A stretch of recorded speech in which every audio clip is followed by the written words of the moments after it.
Fala pessoal, nessa aula eu vou mostrar para vocês a diferença aí das taxas de juros. Sim, porque existe mais de um tipo de taxa.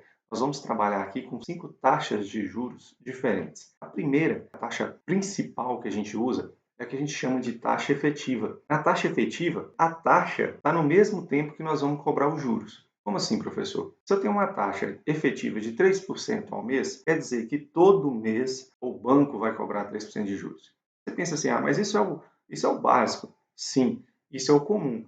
Mas existem outros tipos diferentes de taxa. Essa é a nossa taxa principal, é o que a gente chama de taxa efetiva. Por exemplo, nós vamos ter a taxa nominal. A taxa nominal, ela apenas tem nome. O valor dos juros que ela mostra não vai ser os juros cobrados de verdade no final do contrato. E na taxa nominal, você tem um tempo, mas a cobrança dos juros vai estar em outro tempo. Por exemplo, é muito comum nós termos aí taxas nominais anuais. Uma taxa nominal anual de 36%, mas os juros não é cobrado ao ano, os juros é cobrado mensalmente, ou que a gente chama de capitalizados mensalmente. Então eu teria 36% ao ano, mas com a cobrança de juros mensais. E não vai ser cobrado 36% ao mês. Eu vou ter que, no caso, dividir por 12 para encontrar a taxa efetiva do contrato. Essa taxa nominal ela só vai receber o nome, mas o mais importante da taxa nominal, que diferente da taxa efetiva, ela tem um tempo, ela fala que ela cobra um tempo, uma taxa de juros anual, por exemplo, mas a cobrança, a capitalização dos juros é em outro período, por exemplo, mensal, que é o mais comum. Agora tem um outro caso também que a gente usa quando a gente precisa mudar o tempo de uma taxa. Eu tenho uma taxa, por exemplo, mensal, eu quero descobrir quanto que essa taxa vale se essa taxa fosse anual, trocando o tempo da taxa e não o período que o dinheiro fica lá. Se eu tiver uma taxa mensal e quiser descobrir qual é a equivalência dessa taxa anual, por exemplo, eu vou usar dois tipos de taxa. Eu vou usar tanto a taxa proporcional quanto a taxa equivalente. Quando o exercício se tratar de juros simples, nós vamos usar a taxa proporcional, que é o mais fácil de calcular também. É só manter a proporção. A gente fala que a gente vai dividir ou multiplicar, que é mais fácil.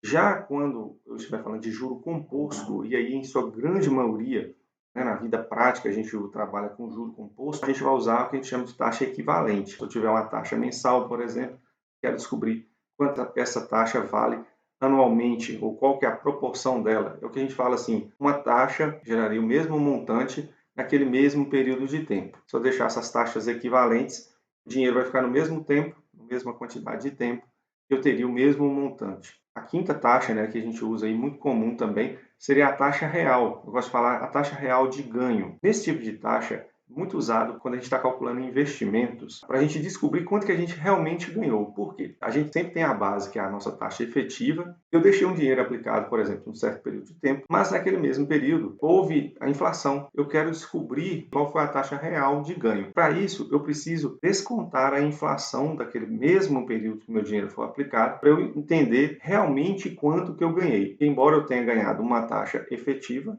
meu dinheiro rendeu efetivamente uma certa porcentagem, mas naquele mesmo período, a inflação pode ter comido uma parte do dinheiro. O detalhe é que, nesse caso, não basta subtrair a inflação da taxa efetiva, não é usar o menos.